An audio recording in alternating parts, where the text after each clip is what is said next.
The party was supposed to be a beautiful evening. I had gone there with my wife, expecting her to stand by me like a real partner should. But the moment we stepped inside, she vanished into the crowd, laughing and chatting as if she had come alone. I stood there, watching her, my chest tightening with disappointment. At first, I tried to ignore it. Maybe she just wanted to mingle, I told myself. But when I walked over to her group and she waved me off like I was an unimportant guest, the shame burned deep inside me. People saw it too. They saw a husband being treated like a stranger by his own wife. It got worse when a woman walked up to me with a sly smile. "Since you're single tonight, dance with me," she said. The words sliced me open. She wasn't wrong. I looked single because my wife had abandoned me. My wife didn't even notice. She was too busy enjoying herself, acting as though I didn't exist. I accepted the dance, not out of joy, but out of humiliation. As I moved awkwardly across the floor, I saw the way others stared. Some smirked, some whispered. They knew what was happening. My wife didn't come near me, not once. The shame turned into anger, boiling silently inside me. After the dance, I excused myself and stepped out for air. That's when my anger turned into something else. Resolve. I had always supported her, always stood by her, but tonight she had made me a public fool. If she wanted to treat me like I was invisible, then she was about to learn what it felt like to lose me completely. I walked back inside and spent the rest of the night quietly observing. She looked radiant, laughing with her friends, her glass of wine in hand, without a care for me. To everyone else, she looked powerful, free. To me, she looked like a stranger I no longer recognized. That was when my plan began forming.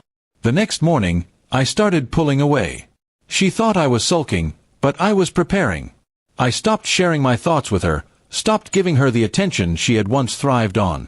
Instead, I focused on myself, my work, my social connections, my independence.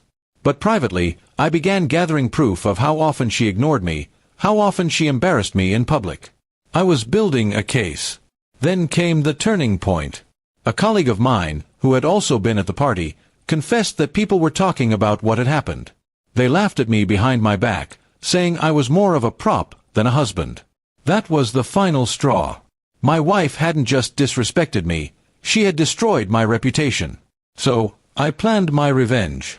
I waited until her birthday party, which she had been eagerly organizing for weeks. She wanted it to be grand, with all her friends and family in attendance. I made sure everything looked perfect, smiling and playing the supportive husband.